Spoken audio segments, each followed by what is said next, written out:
की, चिंतामणि पार्श्वनाथ भगवान की, 1008 श्री अरहनाथ भगवान की, आचार्य गुरुवर 108 विद्यासागर जी महामुनि महाराज की, आचार्य श्री 108 शमी सागर जी महामुनि महाराज की, मुनि श्री निर्लोभ सागर जी निर्भुम सागर जी महाराज की,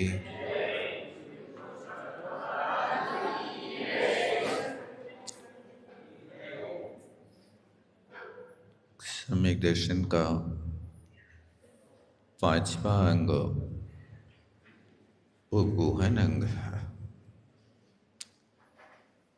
उपगोहन का अर्थ होता है अपने गुणों को ढकना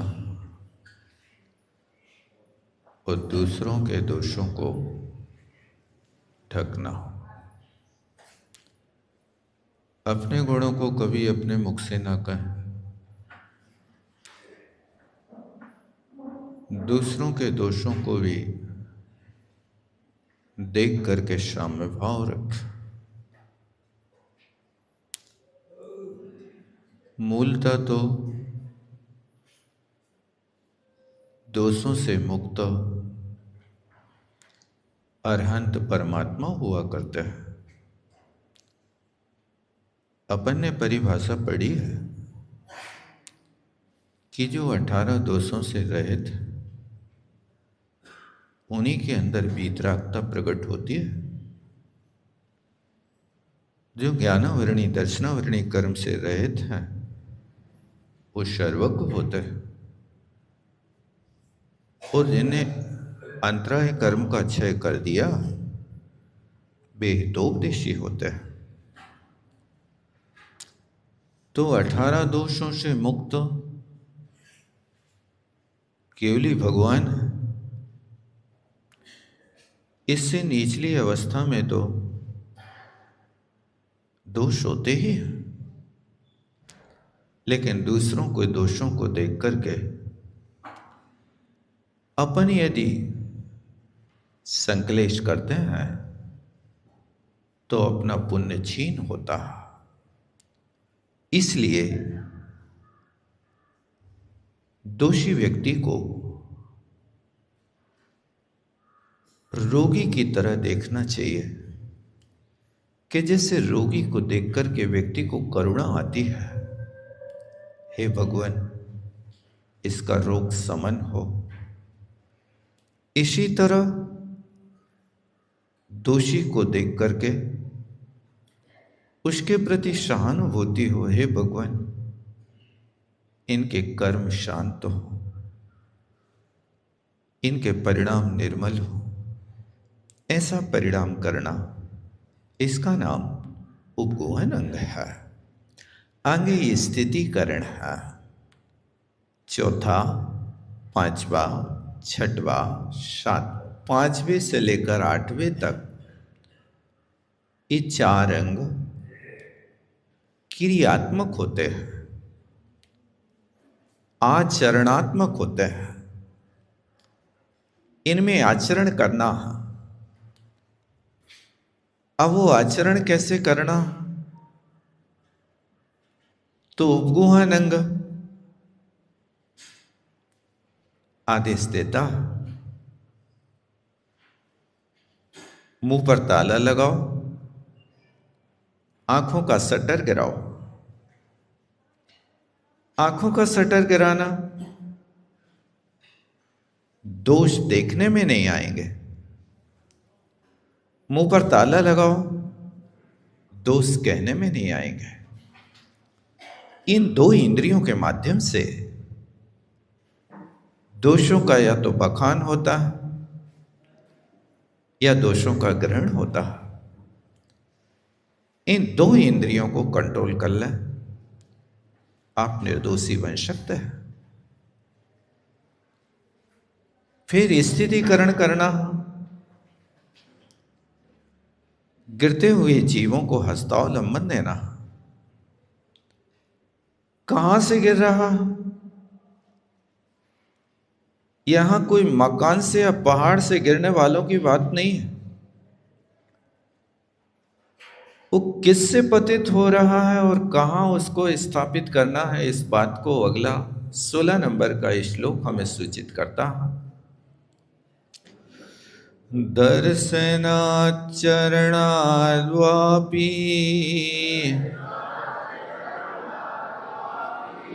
चलतां धर्मवशलै प्रत्यवस्थापनं प्राज्ञै स्थितिकरणमुच्यते। दर्शनाचरणाद्वापि चलतां धर्मवशलै प्रत्यवस्थापिनं प्राज्ञै स्थितिकरणमुच्यते।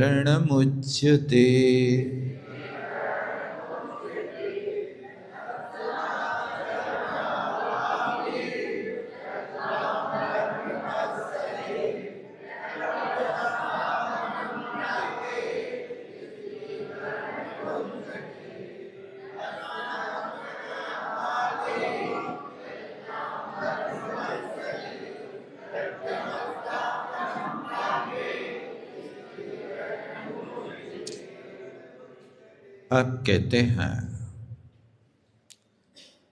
व्यक्ति का पतन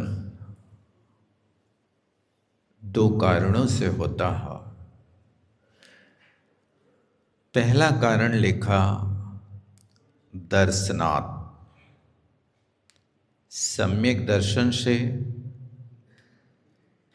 व अथवा चरणात्, सम्यक चारित्र से, चलता पतित होते हुए दिखते हुए जीवों को धर्मवशले,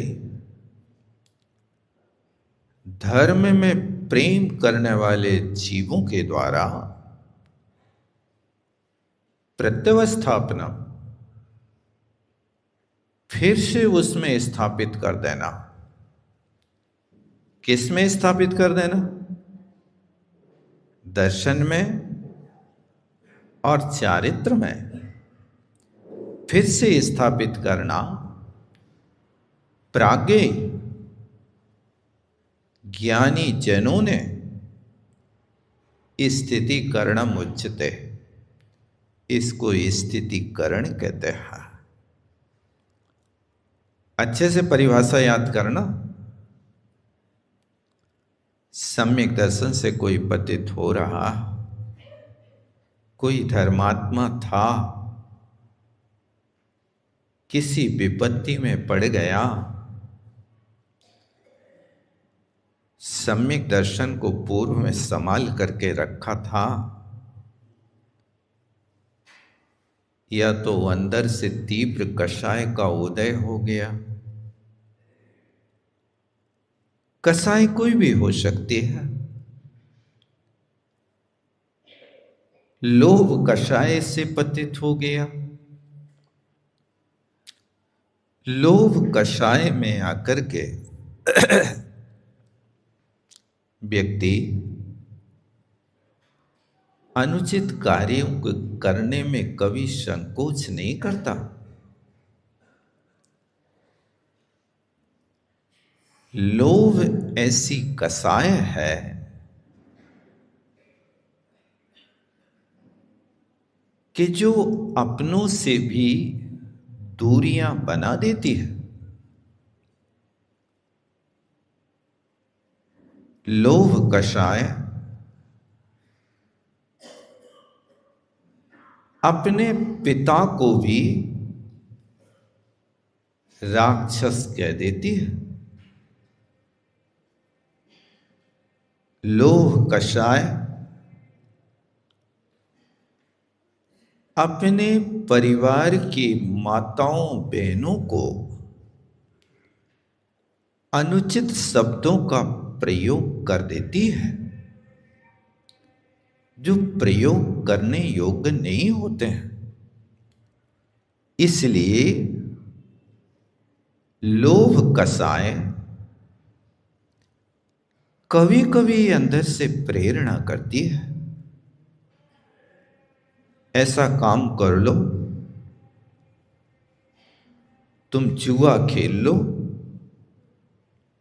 100 रुपया के 1000 मिल जाएंगे, 1000 के 10,000 मिल जाएंगे। वो अंदर की लोभ कषाय व्यक्ति के लिए प्रेरित करती है, तो धर्मात्मा व्यक्ति भी इस कषाय में बह जाता और वो उस कषाय में बहता तो अपना धन जाने के साथ साथ अपने गुणों को भी खो देता है। यहां पर उसका बाहरी धन चला गया, तो जो परमात्मा की आराधना करता था, सत समागम करता था,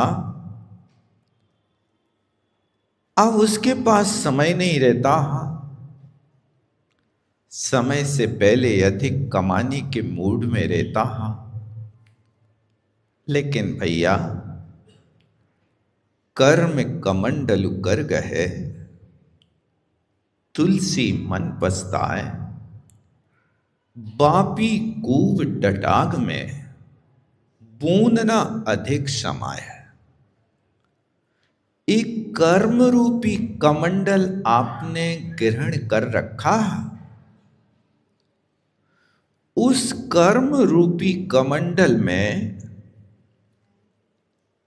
2 लीटर पानी को ग्रहण करने की क्षमता है। अब उस कमंडल में आप कोशिश करें कि हम 5 लीटर पानी भर लें। भैया, उसका पेट तो उतना ही बड़ा है। 5 लीटर पानी आप भरने की कोशिश करोगे तो उसके मुख पर डालते ही बाहर बह जाएगा, निकल जाएगा। अपव्यय मत करो। इसलिए तुम्हारा भाग्य इतना ही है, तुम्हें उससे ज्यादा नहीं मिलेगा। इधर उधर मत झांको। यदि आप बाहर की ओर झांकोगे तो आप कष्ट में पड़ जाओगे। इसलिए भाग्य में जितना है उतना पर ही संतोष रखो। जो प्राप्त है पर्याप्त है। पेट भर रहा है, पेटी भरने की कोशिश मत करो। संतोष का कोष होश में भरता है, बेहोश में तो लोग तिजोरियां भरा करते हैं। संतोष का कोष उसी का भरता है जो हमेशा होश में रहता है। बेहोश में लोग पाप कर करके तिजोरियां भरते रहते हैं, लेकिन वो धन उपयोग कौन करता है पता नहीं रहता। इसलिए इस कसाय के वश हो करके या तो तीव्र लोभ कर लेगा या फिर क्रोध करेगा। जब कभी आपकी इच्छा पूर्ति नहीं होती है तो फिर वहां क्रोध जाग जाता है और कभी कभी क्रोध के वश लोभ की ओर लपक जाता है। ये व्यक्ति की प्रवृत्ति है। इस धन संग्रह करने का अनुसरण तुमने कुसंगति से किया। आपको 100 का नोट मिल जाए तो लपक के उठाते हो, लेकिन गैया के सामने लाखों नोट डाल देवें तो वो सूंघती भी नहीं है। गैया को तो सिर्फ अपना प्यारा प्यारा हरा हरा घास चाहिए। यदि आप घास नहीं देते हो तो बेचारी सूखा भूसा खाकर के भी जीवन निर्वाह कर लेती है। उस सूखा भूसा भी नहीं मिलता तो इधर उधर घूम करके सूखे पत्तों को खा करके अपनी उधर पूर्ति कर लेती है। उसका जीवन देखो, सूखा भूसा खाती है और मीठा मीठा दूध देती है, जिस दूध से गोरस बनता। आप घी खाते हैं, मक्खन खाते हैं, दही खाते हैं, छाछ खाते हैं, दूध पीते हैं। ये कहां से आए हैं? जिस भूसा में इतनी रुक्षता है, उस भूसा को खाकर के भी वो घी दे रही है। और व्यक्ति घी खाकर के भी व्यक्ति को त्रास दे रहा, व्यक्ति को कष्ट दे रहा। घी तो साम्य परिणति को खाने के लिए अपनाया जाता कि जले पे घी लगा दो तो शीतलता मिल जाए, जलती हुई आत्मा को घी खिला दो तो शांति मिल जाए। लेकिन घी खाकर के भी अशांत हो रहा है। एक कर्म की विचित्रता है। इसलिए कोई दर्शन से पतित हो रहा है और तुम धर्मात्मा हो, वो धर्मात्मा होकर के यदि धर्म में उस व्यक्ति को स्थित नहीं करते हो तो तुम धर्मात्मा नहीं रह सकते हो। देखो, धर्म की रक्षा करने के लिए आचार्यों ने युक्ति और आगम को अपनाया। विचार करो, माघ नंदी मुनि महाराज चारित्र से पतित हो गए। उस चारित्र से पतित होकर के इतने नीचे आ गए कि अकेले कपड़ा नहीं पहरे, कुम्हार की बच्ची के साथ पानी ग्रहण भी कर लिया। आज की दुनिया इस चारित्र को देख करके, ऐसे व्यक्ति को देख करके जिंदगी भर आंख उठा के देखना पसंद नहीं करती है। ये चारित्र भ्रष्ट है। अनेक प्रकार की उनके ऊपर छीटा कसी करते हैं, लेकिन धन्य है उनके गुरु महाराज, इतना निकृष्ट काम करने के बाद भी गुरु अभी गुणों की ओर दृष्टि लगाए बैठे हैं। माघ नंदी कर्म के उदय वश भ्रष्ट हुआ है, लेकिन उसको अवसर दो। तत्व चर्चा संघ में चल रही थी। एक दिन गुरु महाराज मौन बैठ गए। भैया, इस ज्वलंत प्रश्न का समाधान तो, ठंडा शीतल समाधान तो माघ नंदी करेगा। सब एक दूसरे का मुख झांकने लगे। उस भ्रष्ट की बात कर रहे हो जिसके पास जो भी जाए उसको भ्रष्ट कर दे? उनकी बात मत करो। लेकिन गुरु तो गुरु होते हैं। सब मुंह छिपा रहे थे। गुरु ने कहा शिष्यों से, भैया इस प्रश्न का समाधान तो कुशाग्र बुद्धि, ज्ञान के धनी माघ नंदी से ले आओ। जिनसे कहा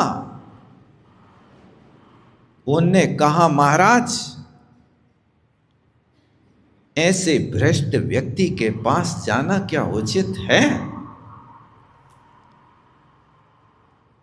आचार्य महाराज ने कहा, सोना तो कीचड़ में भी पड़ा हो तो भी शुद्ध रहता भैया। सोना कीचड़ में हो तो सोना का क्या बिगड़ रहा है? गुरु का आग्रह शिष्य नहीं टाल सका और जाता वहां पे माघ नंदी महाराज चक्का घुमा रहे थे, घड़ा बना रहे थे। और दिगंबर मुद्रा को देख करके ज्यों का त्यों छोड़ दिया, हाथ धोए। ओहो, आज इन कुम्हारों के मोहल्ला से भगवान का गमन कैसे हो गया? उनकी विनय उभर पड़ी। मुद्रा को देख करके जैसे कोई भूले हुए छतरी वाले को देख करके अपनी भूली छतरी स्मरण आ जाती है। अरे मैं भी तो छाता लाया था, दुकान पर छूट गया। उस छतरी को देख करके अपनी छतरी याद आ गई। दिगंबर मुद्रा को देख करके अपना स्वरूप याद आ रहा। धन्य है भगवान, उन्हीं जैसी चर्या में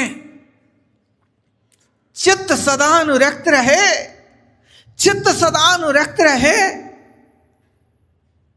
अंदर से स्तुति चल रही है, भाव चल रहा। मुनि महाराज के चरणों में मस्तक रख दिया। भगवान आपने इस रास्ते से निकल करके मुझे दर्शन दे दिए, बहुत बड़ा उपकार किया। महाराज कहते, माघ नंदी गुरु ने भेजा है और कहा है कि इस प्रश्न का समाधान माघ नंदी करेगा। आंखों से पानी गिरने लगा। भगवान, क्या संघ में भी अभी कोई हमारा नाम लेता है? गुरु ने तो कहा है, सोना तो कीचड़ में भी पवित्र होता है। ओहो, धन्य है भगवान, दर्शन दे दिए। गुरु दर्शन से मुझे निज दर्शन मिल गया। अब इसका समाधान तो गुरु चरणों ही में करेंगे।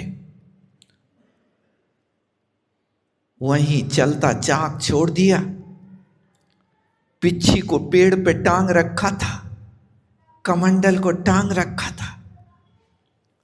आए गुरु के चरणों में, अपराध क्षमा, बहुत बड़ा अपराध हुआ है, मैं नहीं बच सका कर्म के थपेड़ों से, क्या करूं? और महाराज ने बड़ी कृपा करी, कुछ भी बखेड़ा खड़ा नहीं किया, कोई उलाहना नहीं दी, कोई प्रकार की उठा पटक नहीं की। कोई तो गुरु होते हैं जो गंभीर हैं, उदार हैं, रहस्य के उद्घाटक हैं, उन्हीं का नाम तो गुरु है। हाँ हाँ, गलती सबसे होती है, कोई बात नहीं। भगवान, मुझे क्या दिगंबरी दीक्षा देकर के पुनः तार सकते हो? देख लो,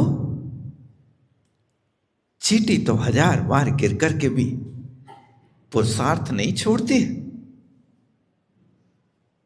आप भी अपना पुरुषार्थ प्रकट करो। और महाराज ने दिगंबरी दीक्षा दे दी, और दिगंबरी दीक्षा दे करके उनने प्रायश्चित्त में संकल्प किया कि जब तक मैं 1000 सम्यक दृष्टि रोज नहीं बना लूंगा तब तक आहार ग्रहण नहीं करूंगा। अब 1000 जैनी बनाए तब आहार करें, चाहे एक दिन में बना लें, चाहे 1 महीना में बने, तब तक आहार लें। ये है साधना।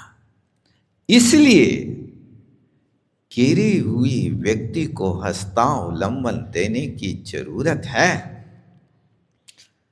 गिरे हुए व्यक्ति के ऊपर आप अपने पैरों से कुचल करके निकलने की कोशिश मत करना, नहीं तो तुम्हारा सम्यक दर्शन तुम्हारे पास नहीं रहेगा। क्योंकि हर व्यक्ति के साथ ये अवसर आता, कहां कहां क्या क्या घटनाएं घट जाती हैं। इसलिए अपने सम्यक दर्शन को बचाने के लिए यदि कोई दर्शन से, सम्यक दर्शन से पतित हो रहा है, कोई धर्मात्मा अभी मंदिर आता था, अब कोई व्यसन में पड़ गया, मंदिर आना बंद कर दिया, तुम सम्यक दृष्टि हो, उसके घर जाओ, उससे पूछो, भैया मंदिर काहे नहीं आ रहे? ले तुम्हारे लिए हम गंधोदक लाए हैं परमात्मा का। एक गंधोदक का बहुत बड़ा महत्व होता है। गंधोदक के लिए उपेक्षा नहीं, बहुत बड़ी श्रद्धा और विनय के साथ वंदना से बनाना चाहिए। देखो पद्म पुराण में लिखा है कि राजा दशरथ ने अपनी 4 रानियों के लिए 4 लोगों से गंधोदक भेजा। 3 लोग जवान थे, गंधोदक तत्काल लाकर के रानियों को दे दिया, लेकिन सुप्रभा रानी को गंधोदक लाने वाला बूढ़ा व्यक्ति था। वो बूढ़ा व्यक्ति गंधोदक लाने में देर हो गई। 3 रानियों के लिए गंधोदक आया, देख करके सुप्रभा ने समझ लिया कि शायद दशरथ ने हमारे साथ नाराजी प्रकट की है, हमारे साथ पक्षपात किया है। मैं पति की दृष्टि के, पुण्य दृष्टि के बिना जी नहीं सकती हूँ। अब जिसका पति ही रूठ गया तो उस नारी का जीवन क्या है? अब वो सोचती है कि अब तो मरणम शरणम पब्बजामी, मुझे तो मरण ही शरण है, अब कुछ नहीं। और उसने तत्काल अपने द्वारपाल से कहा, मुझे जहर की जरूरत है, तुम जहर लेकर के आओ। वो वहां जहर लेने गया। इतने में राजा दशरथ मंदिर से भक्ति करके लौट के आया तो 3 रानियों को देखा, चौथी रानी नहीं दिखी। सुप्रभा सबसे प्यारी रानी थी, छोटी थी। पूछा सुप्रभा कहाँ है? जाकर के देखा तो वो तो पलंग पे लेटी। महिलाओं के 2 सबसे बड़े अस्त्र हैं। पहला अस्त्र तो है कि कोई यदि पति से रूठ जाए तो वो रोना चालू करती है, सो आंखों से आंसू बहाती है। वो दूसरा अस्त्र है कि वो रूठ जाए तो खटिया पकड़ लेता है। किस किस को याद करें, किस किस को रोइए, आराम बड़ी चीज है, मुख ढक के सोइए, अच्छे बढ़िया चादर टान के और सो जाओ। कोई से बोलो ने, रोटी बनाओ ने। अब वहां पर जब सोते हुए व्यक्ति को देखेंगे तो वहां भी मने हैं, श्रीफल चढ़े हैं, देवी जी उठो, कहाँ गलती हो गई बताओ तो। अब 100 बार मनवा ले हैं, फिर कहें कि हाँ जी करो तुमने ऐसो। देखो क्या हंस रहे हैं आप लोग, आनंद ले रहे हो, क्योंकि भुक्तभोगी हो ना आप लोग। जो भुक्तभोगी है वो व्यक्ति बिल्कुल सही बात सुन करके कमल सा खिल जाता है। तो वहां हुआ है जब दशरथ ने कहा क्या हुआ, तो सुप्रभा ने कहा महाराज तुमने कौन सी दुश्मनी भजाई, तुमने सबके लाने गंधोदक भेजा, हमें गंधोदक नहीं भेजा। ये बात रानी ने कही, वहां से वो द्वारपाल आ गया जहर लेकर के, महारानी जी ये जहर है इसको संभालो। तो राजा ने सोचा ओहो इतनी बात बढ़ गई कि ये तो जहर तक पहुंच गई, जहर आ गया, थोड़ी देर और नहीं आता तो ये जहर तो पेट के भीतर पहुंच जाता, बड़ा मुश्किल हो गया। ये जहर की बात चल रही थी, इतने में वो बूढ़ा नौकर गंधोदक लेकर के आया। महारानी शाप, राजा ने गंधोदक भेजा, गंधोदक ले लो। ये देखो दो काम एक साथ हो गए। राजा करिश्मा देख रहा, रानी भी सामने पड़ी पड़ी देख रही है। अब जहर खाएं के गंधोदक लगाएं कि राजा मनाए, क्या करें, अब क्या होवे।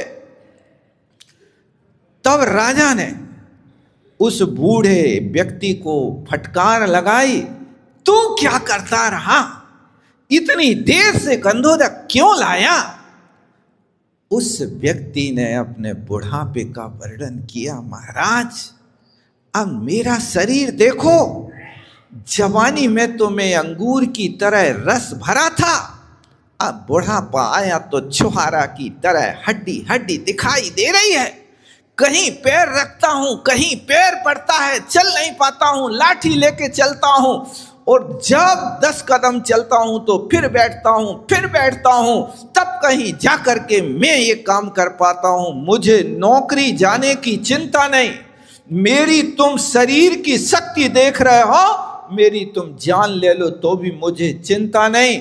लेकिन आप स्वयं विचार करो कि मैं तो तुम्हारे यहाँ जिंदगी भर का कर्मचारी हूं, इसलिए ये कर्तव्य समझ करके कर रहा हूं, बाकी आज तक मुझे आपने छुट्टी नहीं दी और मैं तुम्हारी सेवा में लगा हुआ हूं। आप दशा तो देखो मेरी बुढ़ापे की, आप मेरे ऊपर अनुकंपा नहीं कर सके और मुझे डांट दे रहे हो। उस बुढ़ापे की दशा को सुनकर के राजा दशरथ को वैराग्य हो गया।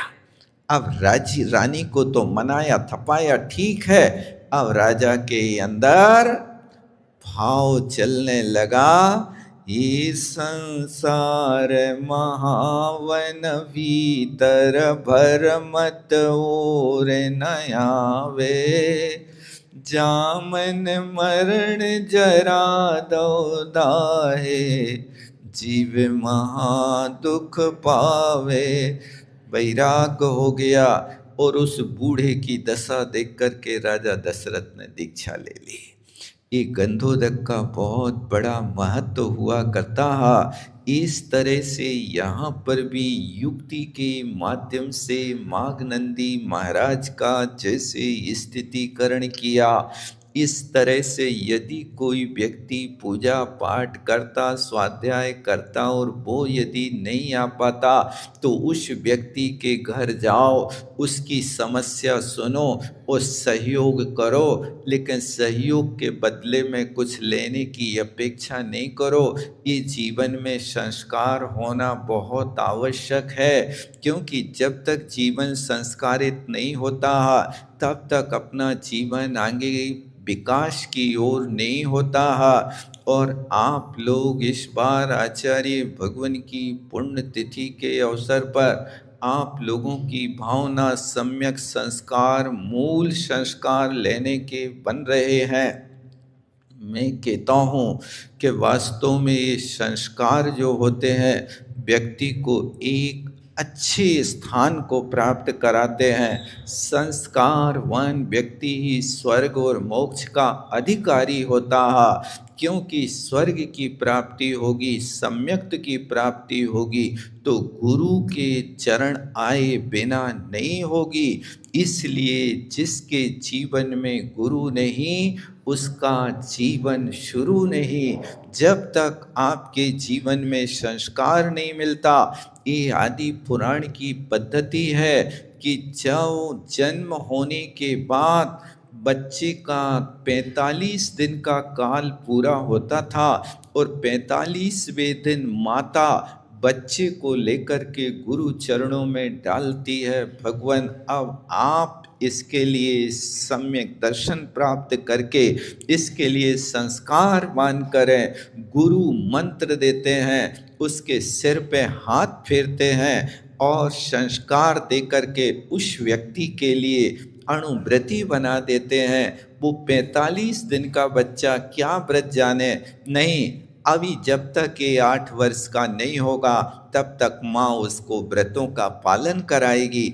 8 वर्ष के बाद जब उसके स्वयं दायित्व होगा तो फिर गुरु चरणों में ला करके उसको प्रथम शांति धारा करा करके फिर उसके लिए गंधोदक दे करके गुरु उसके सिर पे स्वस्तिक के माध्यम से, पुष्पों के माध्यम से उसका संस्कार करके अब उसके लिए आगे का जीवन मोक्ष मार्ग के लिए और गृहस्थ के योग संचालित करते हैं। इस सम्यक संस्कार की परंपरा आदि पुराण के अनुसार है। शायद आप लोगों ने अपने जीवन में यदि ये संस्कार नहीं लिए, उन संस्कारों को लेने के लिए अपने जीवन को समर्पित करने की कोशिश करना। शौक रहती कई लोगों को कि शौक के कारण हम तो नहीं ले पा रहे। देखो, इस शौक तो जिंदगी भर होती रहती है, लेकिन संस्कार बड़ी दुर्लभता से मिलते हैं। वो संस्कार मिलते ही यदि अपने अंदर सम्यक दर्शन प्राप्त हो गया, वो धन्य उसी का माथ है जिसके सिर गुरु हाथ, उसका माथ धन्य हो जाता है जिसके सिर पे गुरु का हाथ होता है। ये गुरु के हाथ को पाने के लिए दुनिया तरसती है। इस संस्कार के लिए गुरु की स्मृति दिवस पे 8 वर्ष से लेकर के जो 80 वर्ष तक के लोगों ने, जिनने आज तक संस्कार ना लिया हो, उन सब के लिए इस कार्य के लिए आज से हम आचार्य भगवान की स्मृति के स्वरूप में गुरु देव को स्मरण करके आज उनका शिष्यत्व स्वीकार करते हैं। ऐसी अंदर से उत्साह होना चाहिए, एक दूसरे के प्रति प्रेरणा होना चाहिए और हर व्यक्ति के लिए अपना जीवन सुखी बनाने के लिए इनकी बहुत बड़ी आवश्यकता होती है। कई लोग होते हैं जो बालों के लोभी होते हैं। भैया, मैं संस्कार तो ले सकता हूँ लेकिन बालों को नहीं अलग कर सकता हूँ। अरे, जिन बालों के लिए तुम संभाल के रख रहे हो, बे महाराज की अंजलि में बाल चंद ये कहीं आ जाए तो महाराज बैठ जाते हैं, अंतराय कर देते हैं। तुम उस बालों को ऐसे संभाल करके रख रहे हो। मैं पूछता हूँ कि व्यक्ति सुखी बालों से होता है कि व्यवहार से होता है, कैसे होता है? ये तो सब वस्तुएं शौक की होती हैं, ये तो पुनः मिल सकती हैं, लेकिन ये संस्कार दोबारा मिलना बहुत दुर्लभ है। तो मैं आपके लिए दर्शन से, यानी सम्यक दर्शन के संस्कार जीवन में आ जाएं, ये बहुत बड़ी उपलब्धि है। और चारित्र से यदि पतित होता है तो चारित्र में उसको पुनः स्थापित करना ये स्थितिकरण अंग कहलाता है। क्योंकि व्यक्ति के पतन होने का कारण कुसंगति भी है। खोटी संगति में पड़ जाता व्यक्ति तो उसके लिए वैराग्य भी ऐसा समाप्त हो जाता है उसका कि जैसे पानी में कागज गल जाता है, इसी तरह कुसंगति व्यक्ति के गुणों को नाश कर देती है। देखो, कुसंगति का प्रभाव, यदि पानी की बूंद ने गर्म लोहे की संगति कर ली तो पानी का नाम निशान मिट जाता है, वो पानी पानी नहीं रहता है। और यदि उसी पानी की बूंद ने कमल पत्र की संगति कर ली तो कमल पत्र की संगति करते वो पानी की बूंद मुक्ता फल की कांति को प्राप्त हो जाता है। और वही पानी की बूंद यदि स्वाति नक्षत्र में सीप की संगति कर ले तो मोती बन जाता है, और वो मोती सौभाग्यवती महिलाओं के गले में पड़ा हुआ हार के रूप में देदीप्यमान होता है। व्यक्ति उसको अपनी छाती से लगा करके रखते हैं। ये पानी की बूंद ने उस स्वाति नक्षत्र में सीप की संगति करी, जिसके कारण वो मोती बन गया। हमारा जीवन भी मोती बन जाए। यदि मोती ना बन सके तो कोई बात नहीं। देखो, मोती भी कभी कभी जिद कर लेते हैं। मोतियों का स्वभाव बिखर जाने का है, लेकिन धागा की जिद उनको पिरोए रखने की है। मोती कहते हम बिखरेंगे, लेकिन धागा कहता तुम बिखर नहीं सकते। इसी तरह यहाँ तुम मोती बन गए, लेकिन आपके जीवन में सम्यक संस्कार रूपी धागा आ गया तो वो धागा उन मोतियों को बिखरने नहीं देगा, गुणों को बिखरने नहीं देगा। इसलिए हमारा कर्तव्य है कि हम दर्शन को और चारित्र को जैसे बने जीवित रखना, ये कार्य हमारे लिए बहुत आवश्यक है। इसलिए कुसंगति से हमेशा बचना, क्योंकि कुसंगति में रहने से व्यक्ति के सारे गुण समाप्त हो जाते हैं। कई लोगों की धारणा है, कुसंगति में पढ़ करके वे सोचते हैं कि हम ज़्यादा धनी बन जाएं। भैया, कुसंगति से कभी कोई धनी नहीं बनता।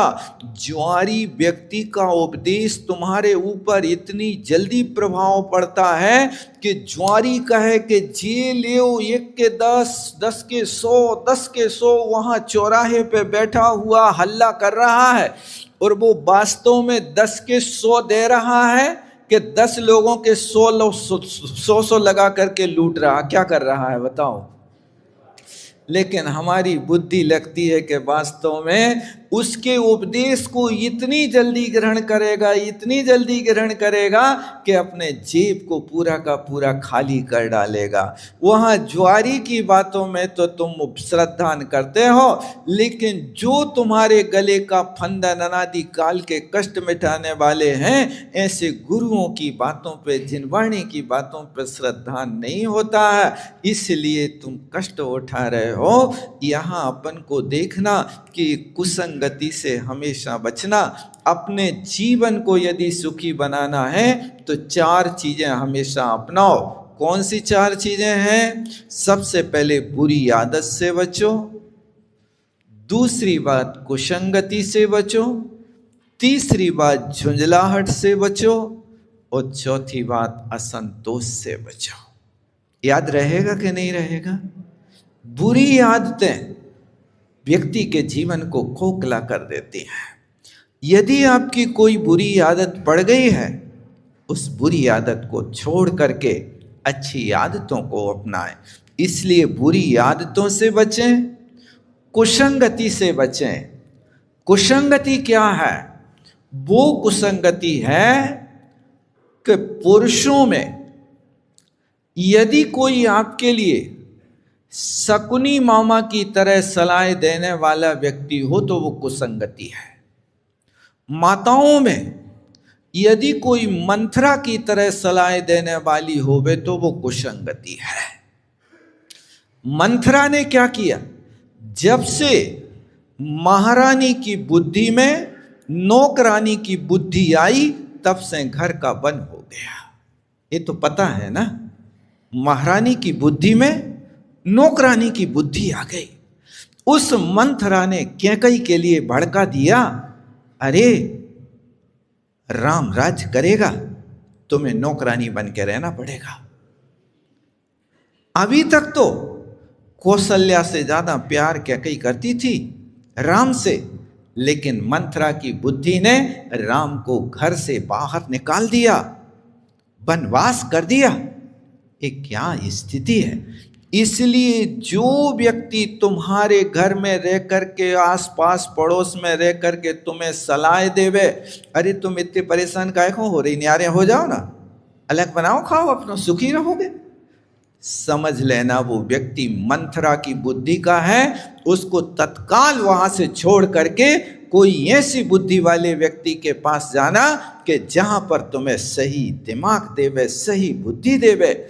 और ऐसे ही कोई तुम्हें शकुनी मामा मिले कि अरे लगाओ दाव पे, तुम तो लगाओ, कुछ नहीं होता, हम हैं तुम्हारे साथ, कोई बात नहीं, 10 रुपया सैकड़ा के भी लेने पड़े तो हम दे रहे हैं ना तुम्हें, लिखो हमारे पास मकान, रखो गिरवी मकान दुकान। ये शकुनी लोग मिले तो हाथ जोड़ो, पिंड छोड़ो, ऐसे भागने जैसे सर्प को देख करके लोग भागते हैं। सर्प की और शकुनी की राशि एक है भैया, ध्यान रखना।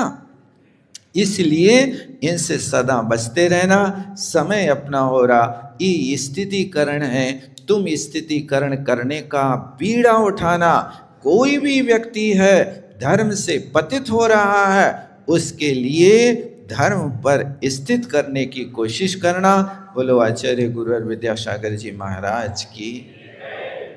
जावणी के ज्ञान शेषु छलो कालो, सोवणी मस्तक धरूं सदा।